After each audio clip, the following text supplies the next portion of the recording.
Good evening. Just going to give it a couple more minutes till we get started.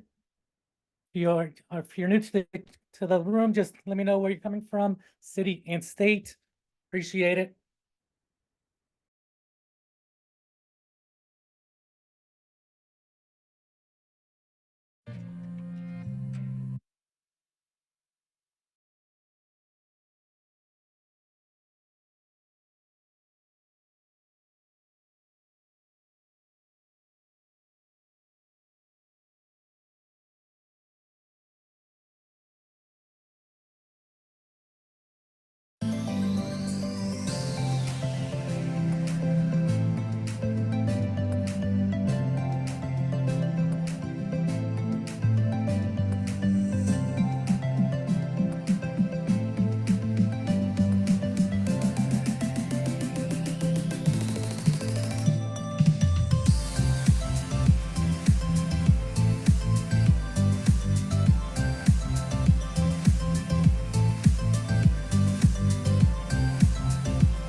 All right. Does everybody get it ready to get started? Can you guys hear me okay? Thumbs up. Awesome. Awesome. Let me just let some of the people in here.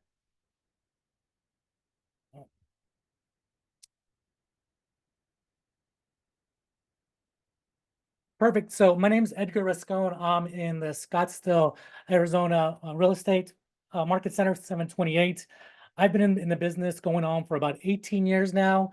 My hair used to be black, but now it's a little bit silver. So a lot of stress from all those 18 years. But tonight we're going to be covering over some open houses, going over some social media strategies, and then kind of get you going. Has anybody currently done any open houses? Thumbs up. Perfect. I see a couple thumbs up. Awesome. Good to hear. Good to hear. So this is kind of currently where we're at. We're going to be covering open houses. We're going to be covering over different benefits of open houses, some of the best practices and how you prepare for them, how do you prospect for them, and also the pursue model as well. Have you had any challenges with your open houses or any questions that come up top of mind?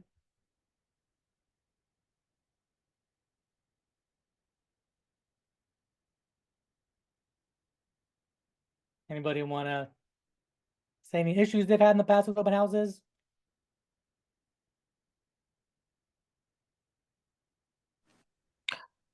No one shows up. No one shows up. Okay, perfect. Not perfect, but that does happen sometimes, unfortunately. I appreciate you. Thank you, Rosa.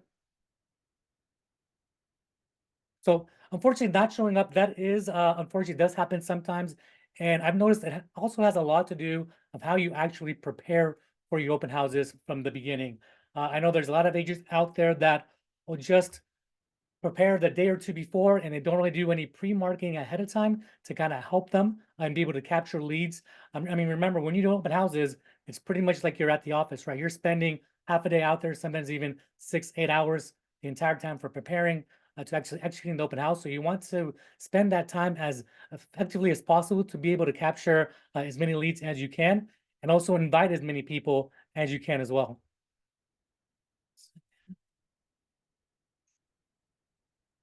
A problem that I have with open houses is sometimes people will only put their name on the form, Okay. or they'll put their name and email address, but their writing is so bad you can't read it. And sometimes you can read it, but it's not the right email address and they don't put their phone number. Gotcha, gotcha. Yeah, I mean, I've had issues with that. I'm sure every agent has in the past.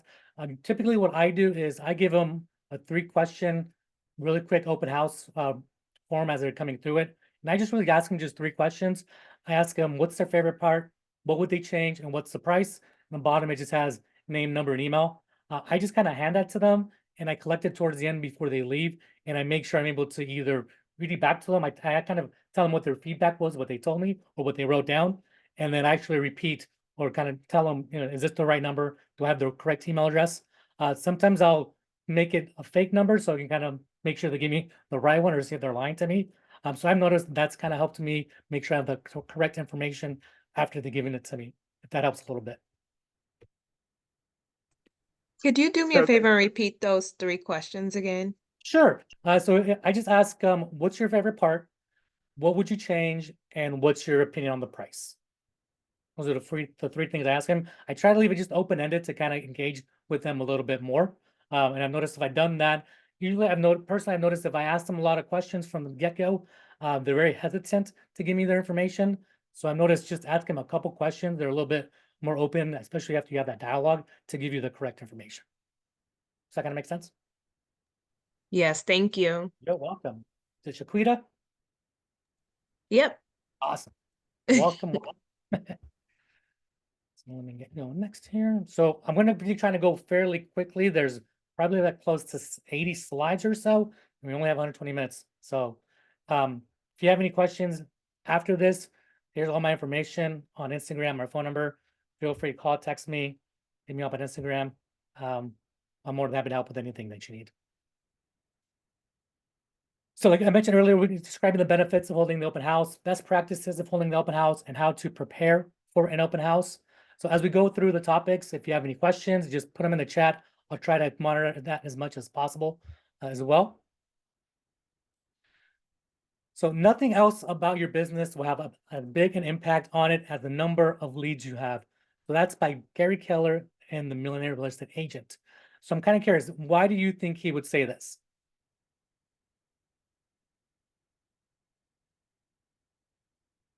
You don't have a business without leads. Okay, no business without leads. Perfect. So yeah, so your number one job is really to be able to gain leads, and open houses is a very effective way to be able to get leads without actually spending a lot of money, right? So if you're a newer agent, I know when I was the newer agent 18 years ago, I didn't have a lot of money going into it, but I did have a lot of time. So I was able to set open houses throughout the weekdays and also on the weekends. Usually if I didn't have anything to do, I would ask another agent if I could just go sit an open house, hopefully, if it's a vacant one, so you can set it pretty much anytime that you want. So you always kind of have something to do during the week if you're kind of having issues or having some troubles not knowing how to lead gen. Open houses is an amazing way to do that. So for many agents, holding an open house, it's their number one strategy to build a strong business, and they can also build yours. Following a proven model and buyers and sellers who will actually come to you. Other visitors may not be actively looking to buy or sell. Nonetheless, if you give them a memorable experience, you can generate a referral down the road. One example that I had at an open house is I was hosting an open house in a community that was 55 plus. We had a young couple that came in. They were in their mid-20s. They just came in off of open house signs. They really didn't know what they were looking for. They didn't even know it was a 55 plus community that they walked into. But since we gave them such a good experience through the open house, about an hour after they left, they actually ended up reaching out to us and asked them if I could help them on their next purchase, because they had no idea what they were doing. So even though it doesn't matter which open house you're doing, if you can put together a memorable experience for anybody that's coming in, you're very likely to be able to get a referral or even just pick them up as a client moving forward. So here's a couple limiting beliefs that people have. I don't have a listing to hold open, right? Which is really not true, because if you're in a market center with Keller Williams, you have tons of agents in your office, and I'm sure somebody has a listing in there that you'd be able to hold open. So you'd be able to ask any agent in there if they're willing to let you hold theirs open. if you don't have any signs, I know some agents are very hesitant because they don't have open house signs. What I did is borrow that agent's open house signs that they have, right? I didn't have money at the beginning, so I just used theirs. Sometimes you might not know what questions to answer from visitors, so we'll actually prepare a little bit later and discuss a little bit more on that. Some people think that open houses don't work. Personally, I think they're a great tool if you know how to run them effectively and if you're able to kind of start conversation with people. I usually say run it in pairs with somebody else just as a safety precaution, but also to be able to kind of build that dialogue and the rapport with anybody coming in, especially have somebody else with you. You kind of have two perspectives and be able to talk to the client as well. And like I mentioned, I already talked about I won't be safe. Like I mentioned, make sure you have kind of buddy system and being able to do an open house with somebody else. Is there any other limiting beliefs that you have about open houses? Anything you've heard, anything about yourself that you experienced?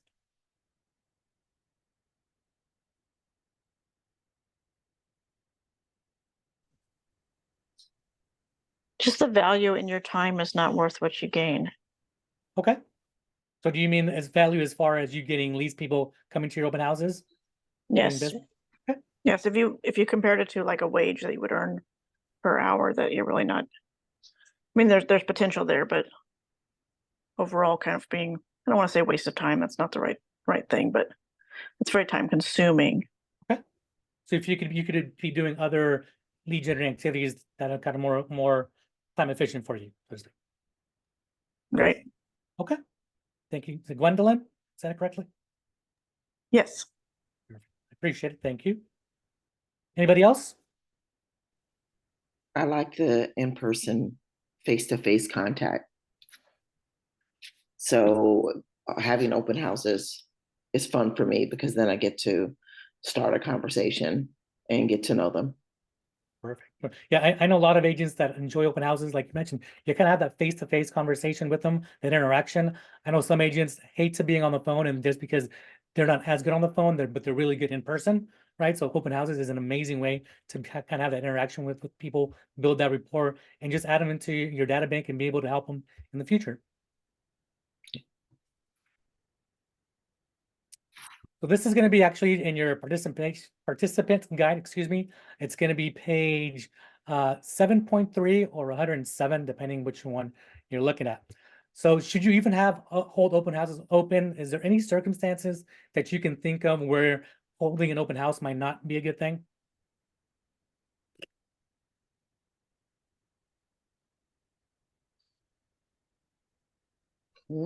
I've had open houses before where the only people showed up already had realtors or were with their realtor. Okay. That definitely happens a lot. Anybody have think of a time when holding an open house wouldn't be a good idea or wouldn't be recommended?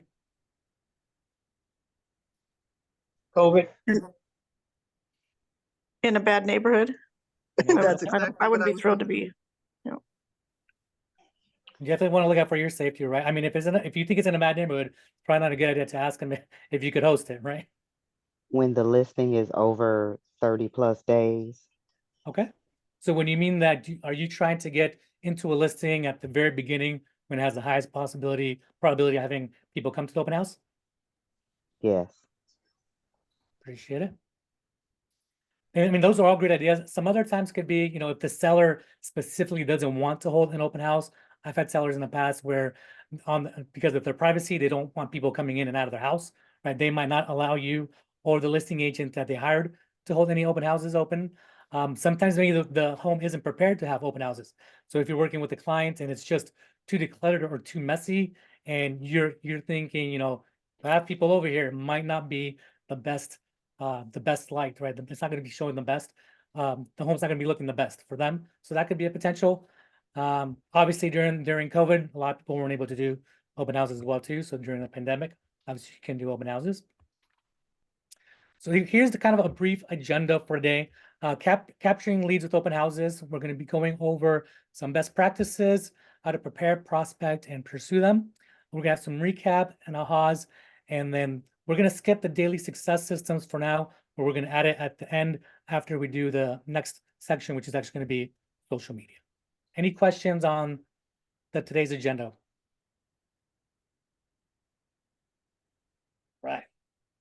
keep going.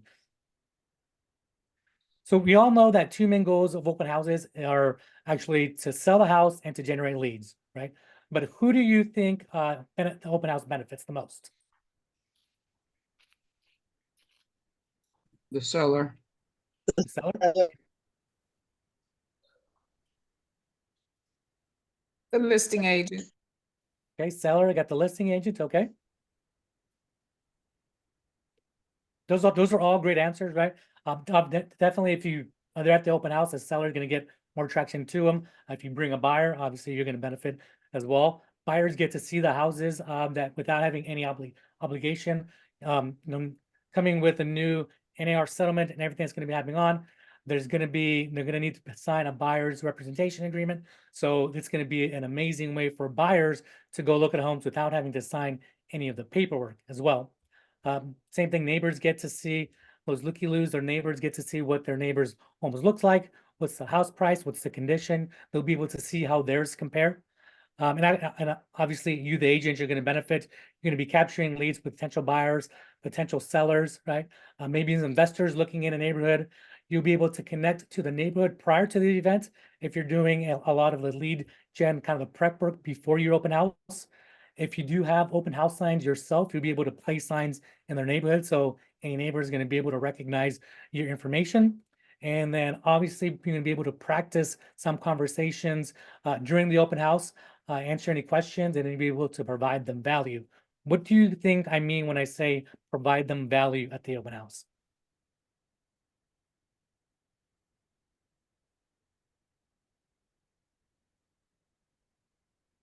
Making personal, making Answer- contact, calling them. Perfect. Anybody else? Answering good questions, like being able to engage with them. I think that's a value that you bring. Okay, perfect. With them, with the rates being so high, you can have discussions with them about You were breaking up a little bit. Could you repeat that, Lorena? Oh, yes, I said, with the rates being so high, you could have conversations with them regarding the the buy down, the 2-for-1 buy down, or assumable rates. Yeah, I mean, a lot of consumers don't know about those options. So obviously when they come to your open house, you'll be able to tell them that information and provide them great value there as well. Those are all great examples. So one of the, these are some of the benefits of having an having an open house. They're fairly inexpensive. Really all you're using is just your time. There's a great prospecting tool. They have a really high return on investment, meaning you're not spending a lot of money. And for the most part, you can get very pre-qualified leads that come to the open house. I mean, for here in Arizona, when in summer when it's hot, we don't have a lot of people that aren't serious going to open houses just to look at houses. Usually people that are out there in the summer heat, they're being serious. So it's a great way to be able to get quality leads without having to pay a lot for them as well. I didn't see you, Alex, you mentioned sharing your knowledge and providing a lender to do the open house. That's a great idea as well. And then if you are the one hosting the open house, what do you feel are the most likely type of leads that you'll be getting?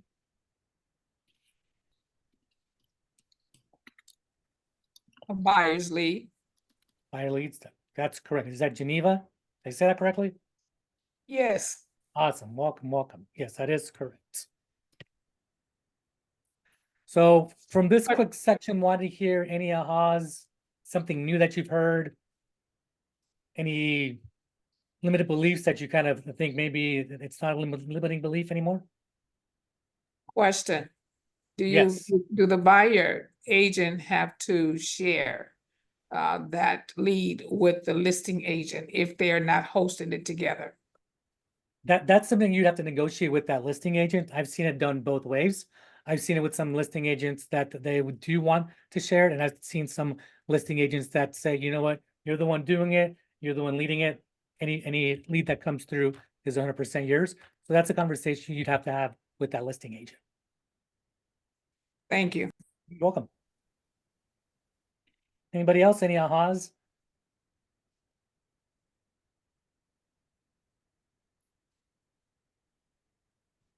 Let's move forward. So now we're going to be covering some of the best practices for your open house.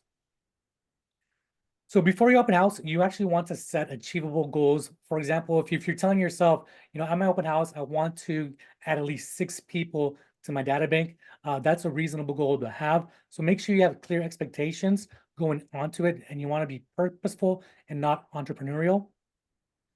So what other goals do you think would be useful for you if you're hosting an open house? Have takeaway marketing material with your information. Okay.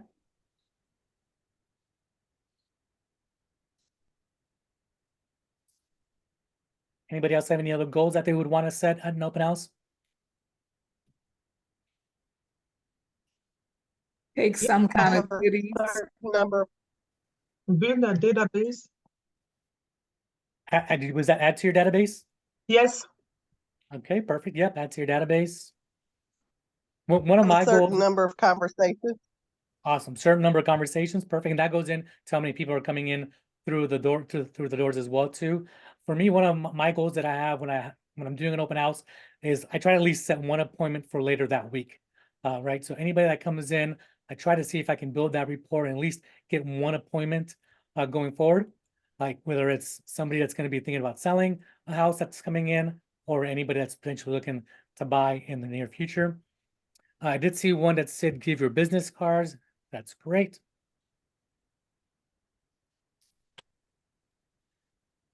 So picking open house is actually a very crucial step in the process. It's not important to just look at it. It's important to look at the great visibility from the road, the location. Also, you want to see that it's not more than 3 turns away from a major road.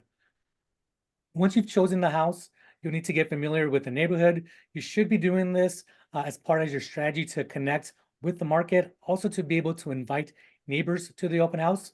So as you prepare for the open house, you should get to know the closest shopping centers, grocery stores, coffee shops, anything that's going to invite people to that neighborhood. Remember, when you're choosing your house, you don't always have to pick the most expensive house on the market or the least expensive. You want to consider what the average price in your neighborhood or average price in your market is selling for, and you want to adjust for either up or down depending on what your target market is. For example, let's just say the average price point in your neighborhood is 500,000. You'd want to look at homes between the 450 or the 550. That way, you'll have a lot of traffic or have more traffic coming in to that open houses. Doris, I love that comment. Yes, scout the area to know what's around the house. Now, if the goal of an open house is to generate and qualify leads, what other things should we be thinking about when we pick up an open house? Build a relationship. Build Say it one more a time. build the relationships. Build the relationships, okay?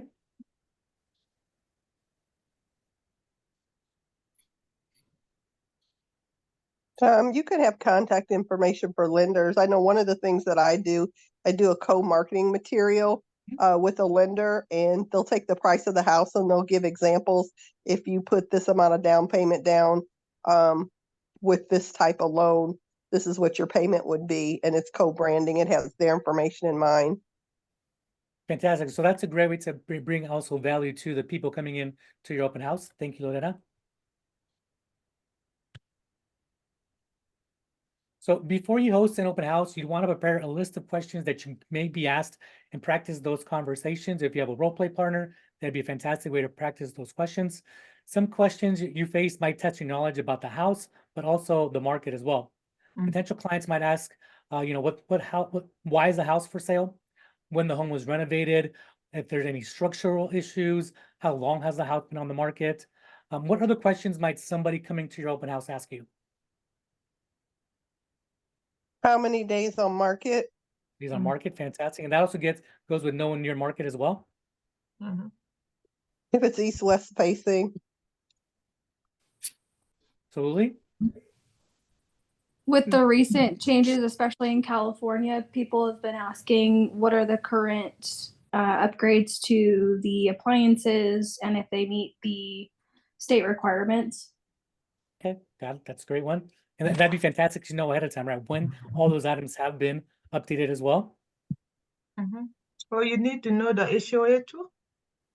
The HOA, Yeah. that's correct. Yep.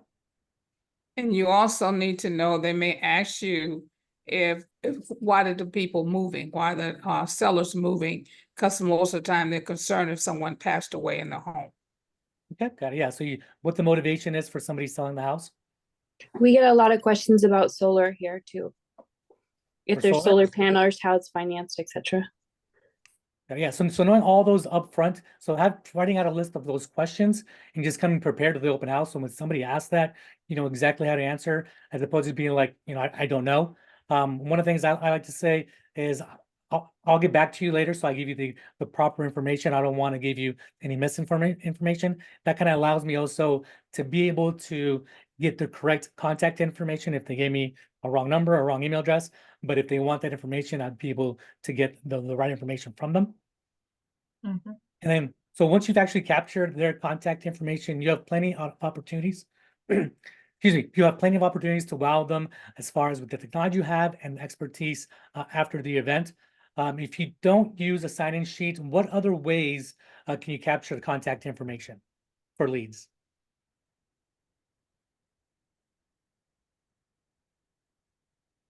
Could we use command? Command, absolutely, yes. You can share your Share your app. And how would you go about sharing your app with somebody that walked into the open house? QR I code. don't know if you're having I heard a QR code. Thank you, Brian. On your phone, thank you, Alice. Mm-hmm. Gin QR code, yep, I saw that as well.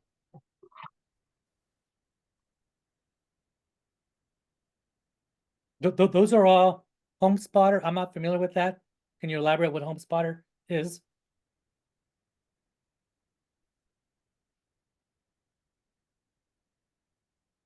So another way that I like to be able to get people's contact information is I tell them that if the house that I'm currently holding doesn't fit their needs, I have a list of other homes in the area similar to the house I'm hosting and different price points, and I can easily send them that list. So if you just give me if you just provide me your number, I can just send you a list right now. Usually when they want that, they'll give you the right contact information then and there. But you also give them some value that you kind of know what's going on and not just trying to sell them that house. Because 99% of the time, a buyer's not going to buy the house that you're sitting, but they might be looking for something else in the neighborhood.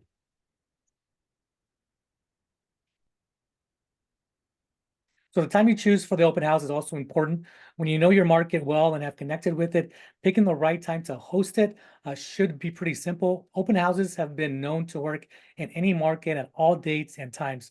So you kind of want to know your market in order to drive the most amount of traffic to your open houses.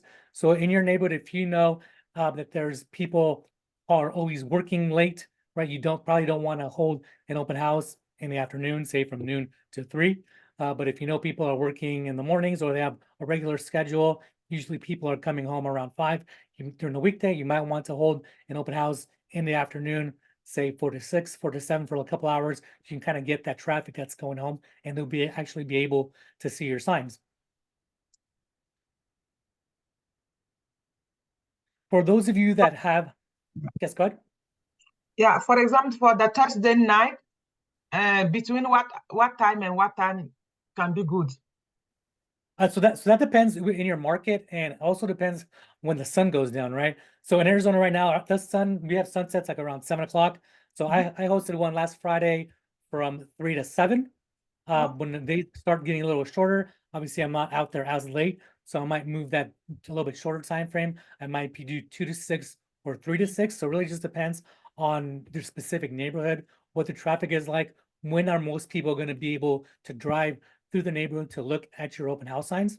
On the weekends, Saturday and Sunday. Saturdays, I usually do them anywhere between 10 and 4 p.m., usually for about 3 hours, somewhere in that window. Sunday, I started a little bit later, maybe 11. I know some people that go to church, so they might not be in that 10 to 11 range, but they'll come in a little bit later in the day. So I might do it from 11 to 5 for about 3 hours, somewhere in that range. Does that help? Yes, thank you. Yeah, my pleasure. So what are some of the benefits of holding an open house at the same time as other open houses? Or would you prefer not to hold it when other people are having an open house? Yeah, More traffic. it's having a lot of traffic because when the people go to the open house and they see your open house, they can stop by. Okay, perfect. Yeah, so more people stop by to open houses because of traffic. Mhm. More traffic. Yep, I saw that, Gwendolyn. Thank you. Anybody else? Free marketing. Free marketing? Do you mean like from the other agents holding their open houses as well? Yes. Yeah, perfect. Right, and Being, also being able to compare. being able to compare. Mhm. Do you mean like buyers coming and be able to compare different houses? Yeah, if like two are open at the same time on the same street, you know, like this one's got a pool, this one doesn't, you know, something like that. Okay, perfect. And also one of the benefits that I've noticed is if you're targeting a certain neighborhood with that open house and you're inviting people to the open house, the other agents are probably calling a different neighborhood to invite them up to the open house, right? So all that collective marketing, like most people said, would be able to bring more buyers to the open house. Also be able to network with other agents, absolutely.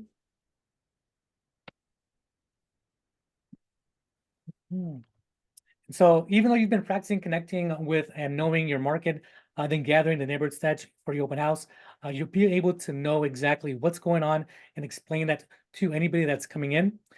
Some of the helpful things that you want to know about the open house that you're going to be hosting are any local information provided by the school district, any employment information. So if you know there's a major employer and people are looking to get hired by that, that would be a great thing to know about the neighborhood.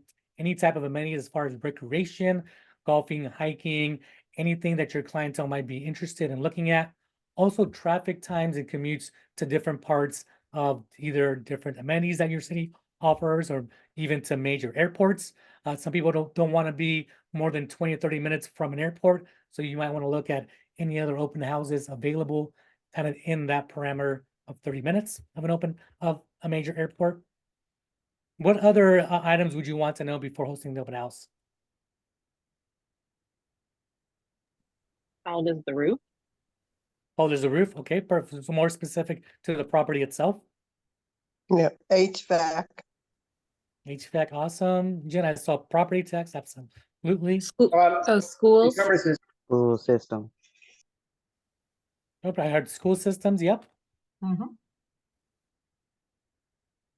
Anna, you have a question? Yes, I have a question. I feeling when is 2 or 3 houses same time in one neighbor has an open house, is not feeling that open house, that neighbor is not good and everybody wanna sell and go from this neighbor. Because when I looking for a house, when I go with one neighbor and see like 2 or 3 houses same time wanna sell the house, I just feeling like maybe it's not a good neighbor and everybody wanna move from this neighbor. Am I right? Or I mean, that could be one reason. I mean, I know there's tons of good neighborhoods that there are people selling for multiple reasons, right? So just because you see a lot of homes in the same neighborhood, it doesn't necessarily mean it's a bad neighborhood. Each one of those sellers could have a different reason for wanting to move. For example, let's just say one neighbor got relocated for their job, so they're selling, right? Maybe another seller is an older couple and they're empty nesters, and it's just they need to downsize because the house is too big for them, right? So there could be a lot of reasons why a seller is selling. So just because you see a couple in the same neighborhood or in the same street, it doesn't always mean it's a bad neighborhood. Does that make is sense? not and it's not affect the price because it's more competitive between the price and you should accept the lower offer if you is 2 or 3 other house same time same neighbor. Well, I mean, you are gonna need a little bit more competition for those houses that are currently in that same neighborhood, right? But ultimately, it's the seller is gonna decide what number makes sense to them, even though they have more competition, a couple of streets down the road or in the same street. So it doesn't always mean that you'll have a lower price. And also you got to take into account the condition of the properties, right? Let's just say you have one in a $500,000 neighborhood, somebody's selling for 400,000 because they just wanted to get out, they're highly motivated, excuse me, and it's not as updated as a couple houses down the street.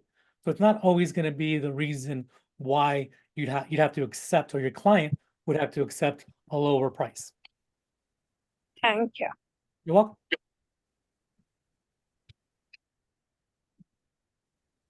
So, and one of the biggest things is obviously agent safety, and is the utmost importance. So you want to make sure that your top priority for open houses is to be sure that you're kind of minimizing your risk involved in holding open houses. So I always stress, make sure you do an open house with either another agent, maybe a vendor. In our office, we have a couple different vendors that are always willing to do an open houses with us. We have a company that does roofing that it's willing to do open houses to set them with us, because that's also a way for them to get to know the neighborhood and also get clients. Parking on the street prevents your car from being blocked. So I never park in the driveway of an open house. I always park a couple of houses down just to make sure if I need to leave for an emergency or anything like that, my car is not going to be blocked. So it's also important to check all the entrances and exits before an open house. So you have to make sure that your cell phone is fully charged. Agents may be using their cell phones to connect with clients on the apps as well too. So a full charge on your phone is definitely crucial, or bring a power source with you. So when you show a potential client through the house, you always allow them to walk ahead of you. I never want to be walking in front of somebody coming in as a stranger just because I have no idea who they are. So I always want to be able to protect myself. And then you also want to be familiar with your local health guidelines concerning masks and social distancing. Obviously, this was written a little bit ago during COVID, but I still know I've seen buyers still come in with some masks as well too. So you have to kind of want to be able to read them. If they want a little bit social distancing, just be aware of that. What other safety practices are you able to think of, or have you done when doing an open house? I usually carry my pepper spray, my pocket knife, and tasers. A little bit of everything almost. Yeah, I carry pepper spray and I make sure like the back gate is unlocked. So if for any reason I would need to go out the back gate, it's unlocked already. Perfect. And I also know some And other agents. Go ahead. I was gonna say another thing I do, like if it's slow, and people have been going in and out the back door, once the clients leave, once people leave looking at the house, I'll go and relock the back door again. So the next people that come in, they'll have to unlock it again. So that way I'm not sitting there with the back door open. Perfect. Awesome. And I Yeah. always tell some of my friends, I'm, in this house, this is the address. Maybe they are going for shopping or whatever, they come check on me and just know I'm there. Perfect. Yeah. So sharing your location with somebody else that's not at the open house with you.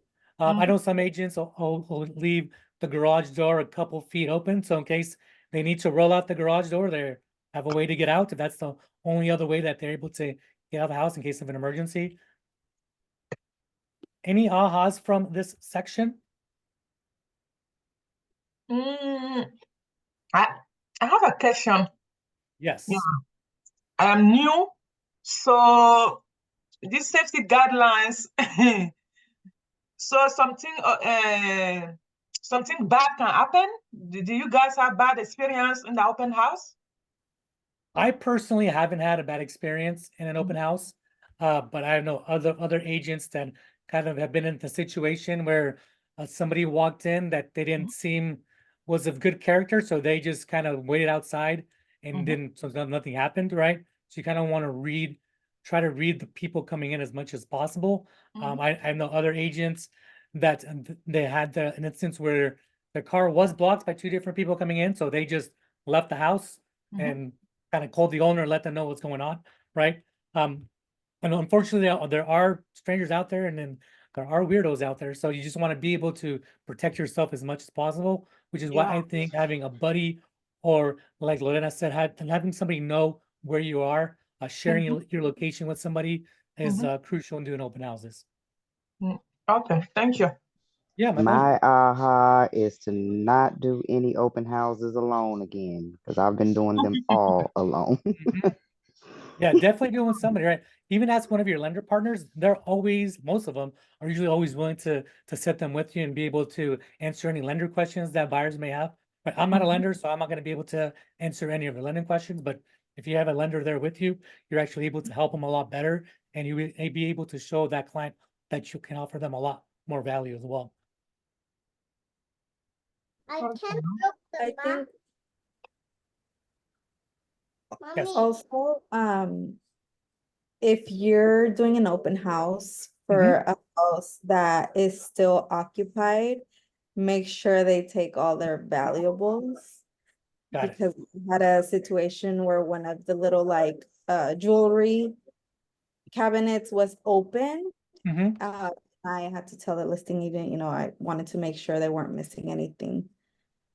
Got it. Yeah. So, and I mean, if it's not your listing, definitely, you know, inform the listing agent to make sure their client does put all their valuables away, right? Sometimes that also could be one of the reasons why they don't want to hold any open houses, right? They don't want any strangers kind of coming in and looking through any of their personal belongings and possibly getting some stuff stolen as well.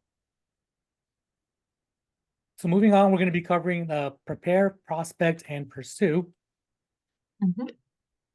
So the difference between big and really big is how you manage your time and focus. Right? So moving forward, you're going to pick an open house. You want to make sure you use the prepare, prospect, and pursue model, excuse me, and pursue model to approach your open house. So remember, the goal for your open house is to get appointments with any active buyers and sellers. To be at your best and achieve what you've set out for yourself takes preparation. Schedule preparation time during the week before your open house so you can ensure that you capture the leads and you set appointments. You'll spend more time preparing for the open house than you will be usually hosting the open house. So prepare your mindset beforehand. You're going to want to set some high and achievable goals. Try to remove any limiting beliefs. Focus on your success, and more importantly, is believe in yourself that you're going to have a successful open house. Also, before you open house, you're going to want to practice any conversations as far as greeting people, answering questions, and also capturing their information. For people doing their open houses, how many leads do you usually intend to capture when you host an open house? Or do you set any goals? I try to capture at least one good solid lead. Okay. Yeah. And for you, what would you consider a solid lead? Somebody that I made a connection with with a follow-up appointment, or I can add to my database that's responsive, and yeah, I'm ready, kind of maybe not necessarily looking for today, but like you said, in the future, somebody that I can work with.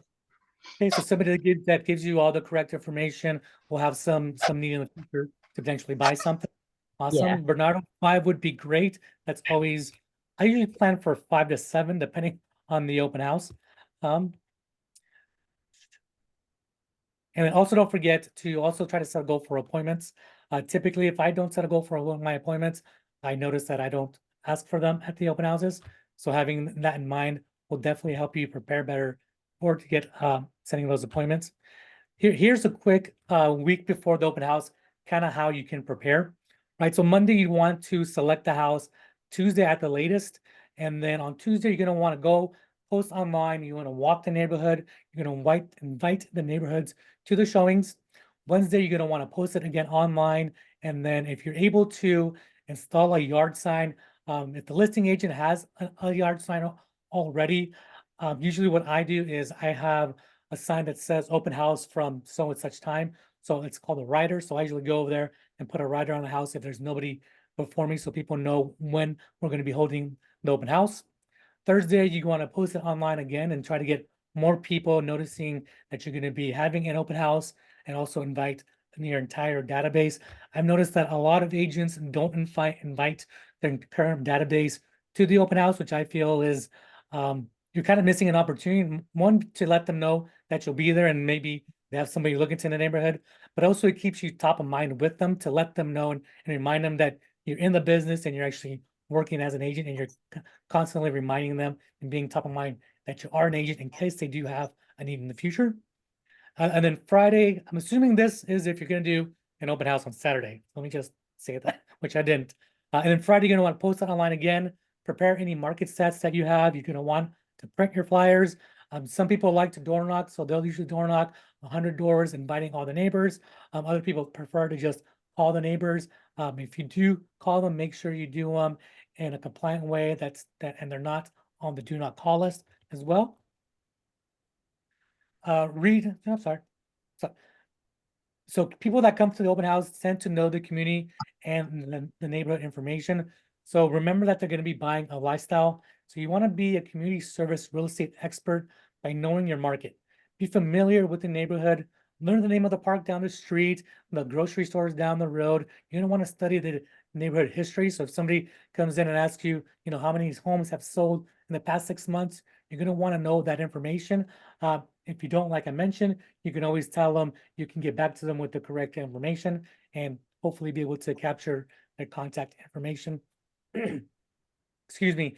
You're also going to want to explore and utilize your KW apps to maximize your lead gen and follow-up.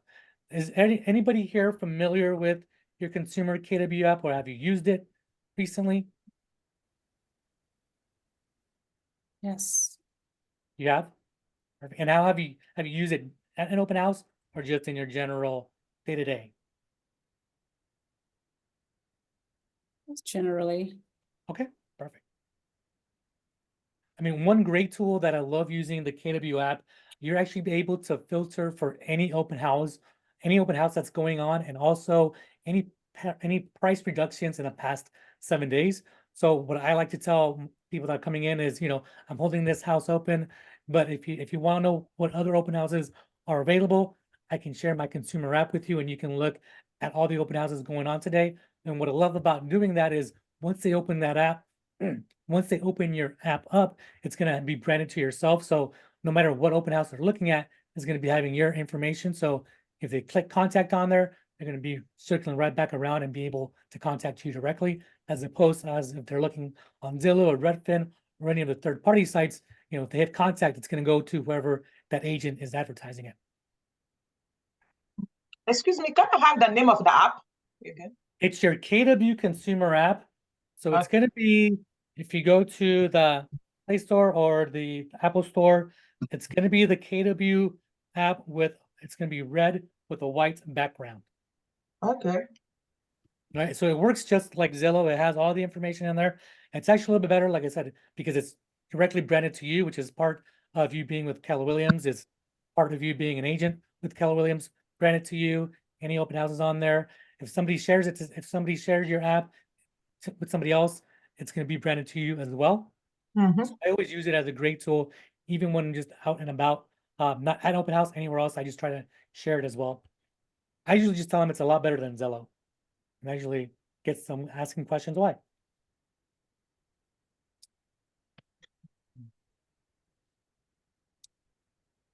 So 1 second here.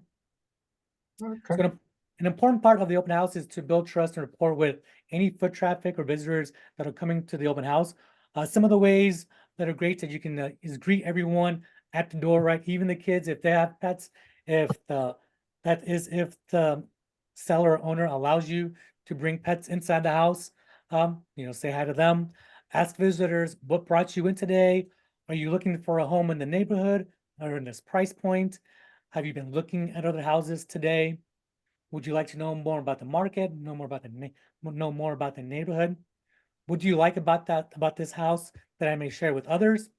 So you always want to be as positive, as upbeat as you can. Remember, clients, when they're coming into the open house, they're looking for the future and they're looking for their lifestyle as well. So you want to be a positive force in their imagination. Are there any other questions that you can think of that you would ask somebody as they're coming into your open house?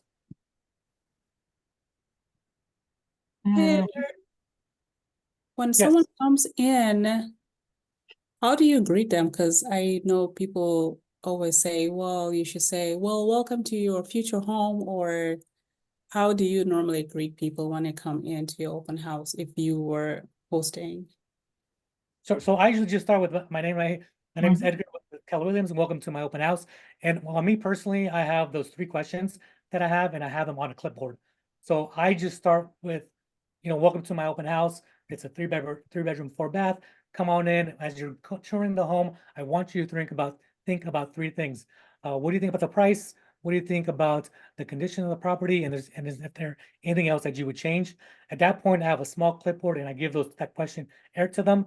I personally don't like following them around the house. Some agents do. It really just depends what you're comfortable with doing. I prefer to let them tour on themselves and then come back to me close to the door so I can, answer any question that they have and collect that feedback from them and then kind of build a little bit more rapport with that person. Does that help? Yes, thank you. Perfect. And then Alice said, I'm glad to see you come in. So are you in the market for a new home? Fantastic. That's a great opener as well. And then as far as prospecting, you're going to want to know the stats. If you are on a team or if you're in a market center, know the stats, excuse me, know the stats of your market center, of your team. So you kind of have to ask you know the answer to those. You also want to know any stats about the market itself, how many days the house has been on the market, price, number of houses that has sold in the neighborhood recently, and also for what price. I usually have a little cheat sheet of me of any homes that have sold in the last 30 days within a mile of that neighborhood with stats. So I kind of can answer quickly to that. When somebody comes in, I look at my stats real fast in case they ask me, I can spit it out and also makes you look more of a market expert.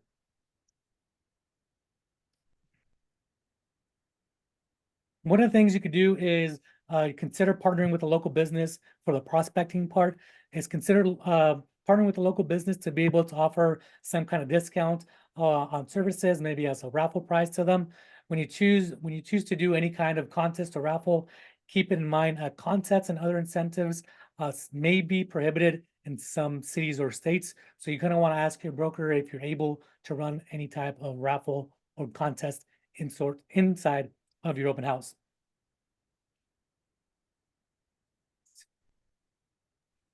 I give out lottery tickets.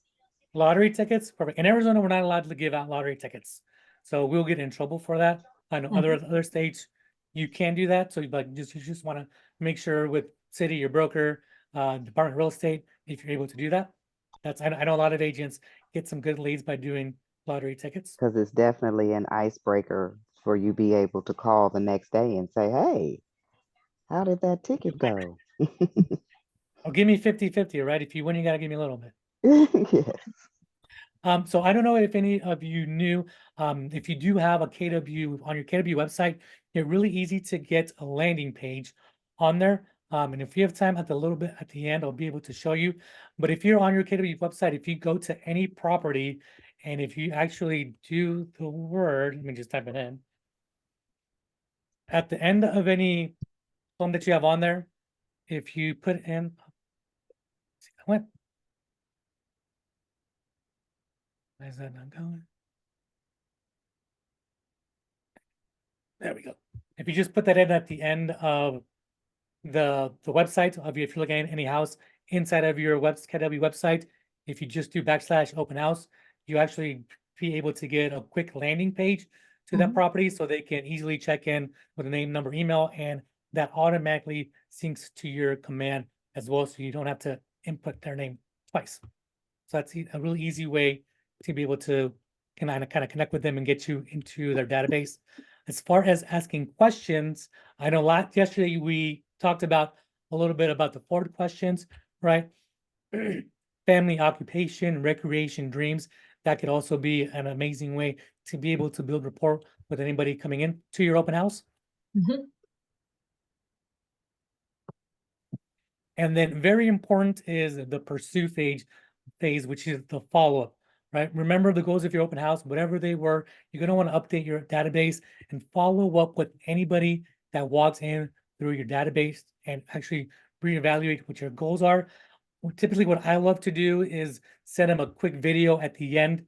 I just let them know, just shoot it with your phone. You say, hey, it's Edgar. Thank you very much for coming to my open house today. I 123 Main Street. If you have any questions, feel free to reach out to me. Also, if there's any real estate needs that you have, I can definitely help you. I've noticed by doing just a really quick video on your phone, whether it's 5-10 seconds, it really is easy way to engage with them, because I know tons of agents, the majority of agents don't do that. I know a lot of agents are uncomfortable with doing that. So even if you just send them a quick text message, that's an easy way to do it. If you're able to, what I've seen other agents do is they'll do one message, upload it to like a YouTube, and then just send them the link, text them the link, just saying, hey, thank you for coming to open house. Here's a quick video. And it sends it directly to their YouTube channel. But that's another easy way that some agents have noticed to kind of get away from not doing that quick video to somebody. Any ahas from this section? This whole section was an aha for me. Awesome. I'm glad. Yeah, it's awesome. Thank you so much. Absolutely. And remember, it is recorded, so you will get the link on there as well too once tomorrow. So if there's anything you missed, you can always go back and watch it. Anything else? If you can, at the end. Do they send the recordings the next day or at the end of the week? You should receive an email already from the past couple of days. They usually send it the next day. If you can. It's good. I'm sorry, I didn't mean to interrupt. Oh, no, you're good. Go for it. If at the end, if you have time, I would like to know more about the landing page, Sure, how absolutely. to do it. Absolutely. And if I run out of time, you can always text me as Okay. well. I can always do that. But I'll try to get to it at the end of the social media one. Okay. Now let's move forward. So here's a review of all the bullet points that we talked in the open house session. Right?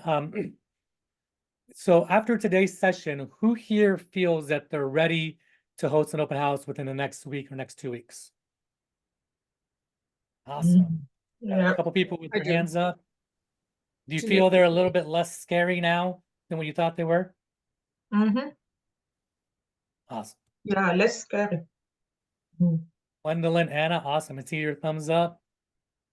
Perfect. And for me, that's the easiest way to learn. If you are shy about doing open houses, right? Talk to any agent in your market center that is doing them at a high level, or just that's doing any of them, and just ask to shadow them and join them. I always find it's a lot easier to do an open house with an agent that's already doing it if you don't know how, just to kind of learn it. But most importantly, just get started doing it, right? A lot of people that come to open houses or usually transact within the next 12 months, from my experience. So you definitely are able to get some leads and some faster business with open houses as well. I have a question. Yes, Brian. When do you make cookies? I don't make cookies personally, right? But I buy the spray that smells like cookies. It's a lot faster. That's what I do. I know some people that have candles, but I don't do cookies. I'm afraid I'll burn down the house if something happens, so I don't want that liability. I'm good. I'm not a good baker, so. I only ask because, every time you hear, the smell of baked cookies sells the house, right? So I was just wondering what actually happens. So thank you. Yeah, any good smell kind of sell the house, I feel like. So I guess some agents put out candles that they like. That's a good scent. Obviously, sometimes one of the main things I've told agents in the past is you want to go there an hour or so beforehand in case there is some kind of funky smell, right? If you do need to pick up a couple things, if it's occupied, so just make sure it looks the best as possible. Chris, I saw, do you bring anything to hand out open house, like cookies or water? So I do bring waters with me. So that's one thing that I bring. I do bring snacks. I have a title rep that I work with that she'll do custom branded stickers that I just slap on any chips. So when people walking in, they can just take those you know, that'll be branded to myself as well. I add a sticker, so like popcorn that says, "Thank you for popping by my open house," and Yes. then take my business card to the back or a QR code on there. Perfect. Yeah, that works as well too. I haven't done the popping by it, so I'm gonna have to use that one. I'll write that down.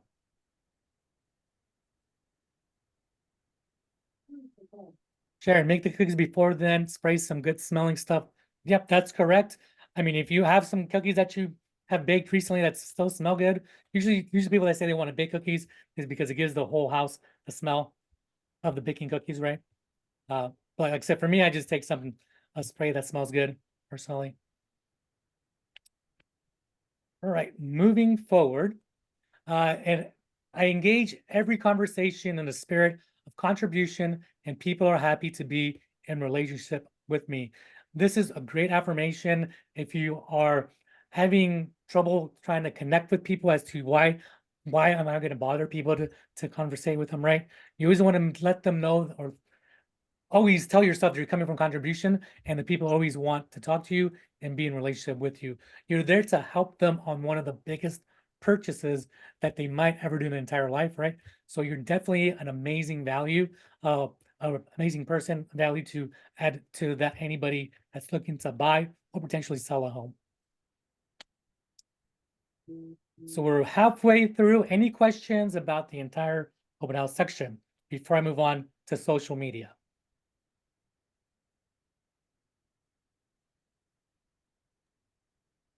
Hey Edgar, have you ever Yes. tried QR codes? I know that some agents use that for visitors to scan versus writing down, because some people have trouble reading like email addresses or their phone numbers, and so they use QR codes so that people can actually like type them in.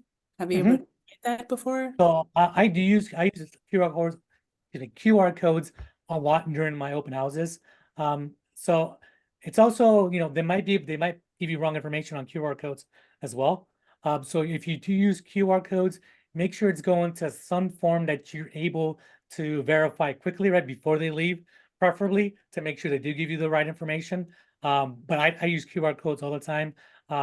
Besides giving them the form that I give them, my open houses says, you know, anybody coming in must check in. So I tell them to check in. And if they don't have that, that's usually when I give them the notepad, the feedback form. So it really just depends on you.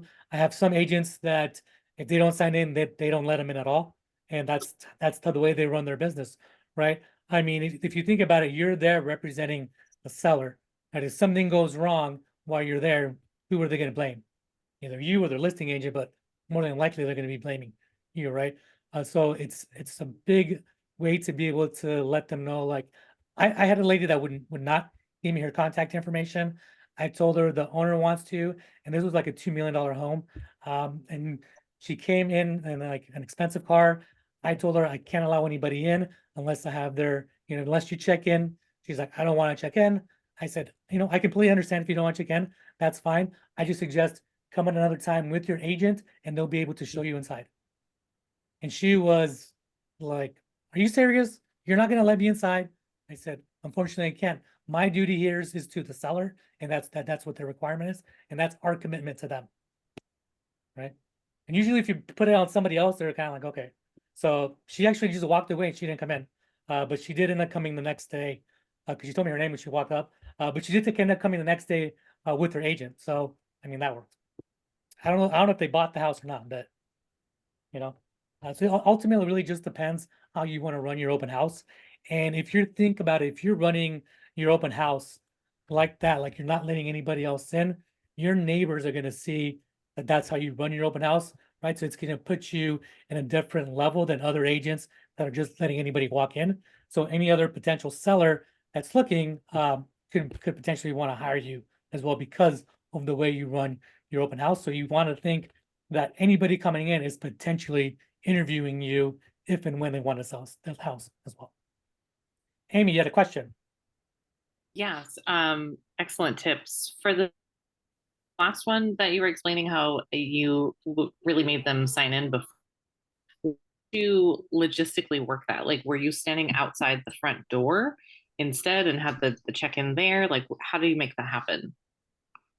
So I have a couple different ways of doing it. The one I've done lately, because you do have that landing page with your KW website. So I've done it where I've giving not my phone, but I have like an iPad that they could just put their information in there, right? So when you get that, you get notified right away that they did register, and then you can let them in. I've had on there where I just manually wrote down, if I don't have anywhere to do it, I just have a notepad and manually ask for the stuff and write it down myself, as opposed to letting them actually write it down, so I know what I'm writing down and also verify their information with them. Does that help? Yeah. So are you standing like outside the front door? Because you know how if you're inside the house, people are gonna walk in, right? Right. So Yeah. So the you way had to I ask them to leave after they get inside. Yes, so in that particular situation, I was standing at the door. So Okay. as I see him walking in, I open the door, I greet them, I'll give Nice. them a flyer, and then I ask them to check in to Got come it. and tour the home. Okay, got it. At least Thank they have you. that, at least they have some information of the house. But then I'm the one blocking the entrance from them to get in. I see. Okay, thanks. Yeah, which also helps if you have buddy system, because then you have two people doing it as well, right? Yeah, good point. All right, let's move on to capturing leads with social media. So the past couple of days, towards the end, you actually seen your the 10-10-1 and then the 5-5-1, something around that nature. This is what we're actually going to explain it towards the end. So you know exactly what that means, how to engage with social media. Is anybody currently using any type of social media, I guess, to Yes. capture leads? Trying to use Facebook. Trying to, yeah, right? Hey, trying to is better than not trying to. Perfect. I have a couple yeses. Awesome. Fantastic. And towards the end, I'll show you one way that I'm dwindling, not so tech savvy. That's perfectly fine. Towards the end, I'll show you one way that I'm kind of capturing leads, and I have a couple of different playbooks that you can kind of download for free, and I'll show you that towards the end. Doris says I have more social media platforms than my kids. That's funny. I feel like there's just so many out there to choose, right? It can be very overwhelming. So like I mentioned, today we're going to be covering, or in this section, covering leads and capturing leads with social media. So we're going to be reviewing the 10-5-1 engagement plan. We're going to go over the 80-20 principle, and we're going to be looking over some other strategies that you can kind of help, that you can introduce and use in your social media strategy. Before we do move forward, has anybody had any success for those that have been using social media?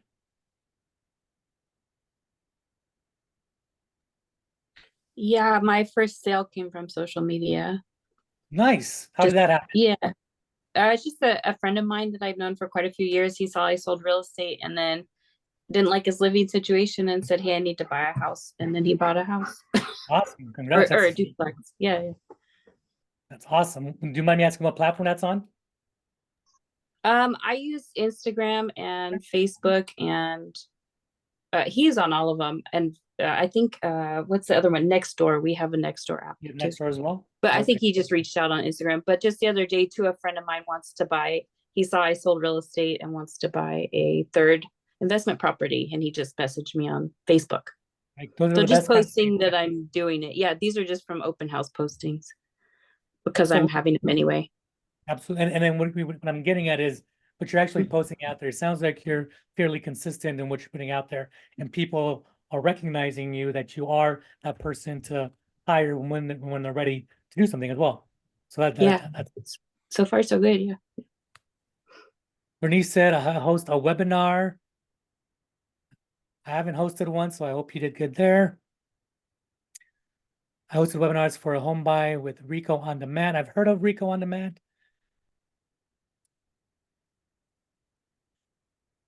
Would you be willing to share your Facebook page with us? All my social media is your Silver Fox Realtor. That's the easiest way to find me. That's my brand on my shirt, and I'll show it to you at the end. But that's the easiest way. I can put in the chat a little bit later as well for you. But that's the easiest way to find me. If you Google that, Google my name, it should pop up as well.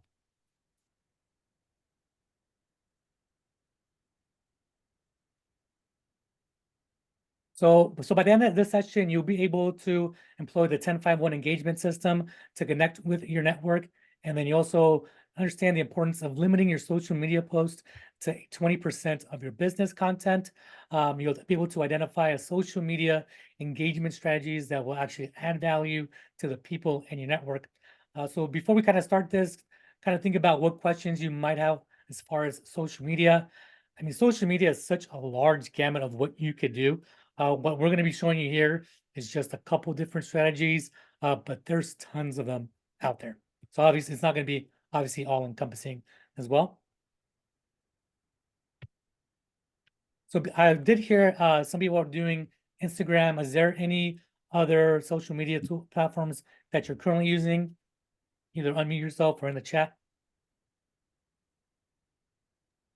I just recently got a message from someone on TikTok that said that they were interested in collaborating with me as far as like wholesaling, but I don't know anything about it. So I'm looking for someone to kind of guide me and see if it's a good move. But yeah, I had someone reach out to me from TikTok. That's awesome. Congratulations. Yeah, and I know some KW offices do allow wholesaling and some don't. So you also want to double check with your brokerage on that as well. But then your brokerage might have some resources for you as well, your office. Okay, good to know. Thank you. You're welcome.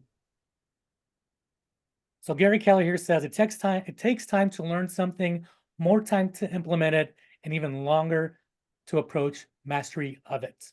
What do you think he means by that?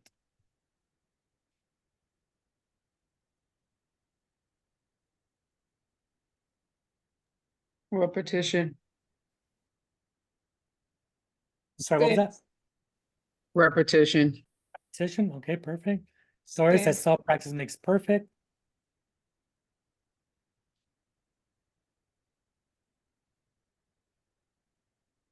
Those are all great answers. For me, the main thing I take away from this quote is to go learn it and actually do it, right? I mean, you can learn how to do a lot of things on social media, anything that we teach here at Ignite, but if you're not even practicing it, then why even learn it to begin with, right? So make sure you at least try to implement a little piece of anything that you learn that's going to help you move that needle in the right direction of your business. Alice said, nothing happens overnight. Work to perfect your craft. I love that. So this is going to be the agenda for the rest of the 45 minutes. We're going to be going over the 1051 engagement system. We're not going to practice posting. You can kind of do that. It's in your participation guide. We're going to go over a couple of social media strategies, do a couple of recaps, and then just talk about that daily success system as well.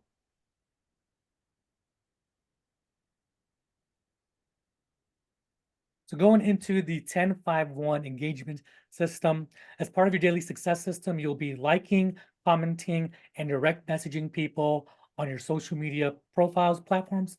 Have you guys been executing the 1051 already? Or is that new? Yes. You have. That's fantastic. No, I have not. You have not. Okay. Tilly says yes. So can somebody remind me what the 1051 stands for? Like 10 interactions, so like 10 liking, comments, and then 5 at least comments with,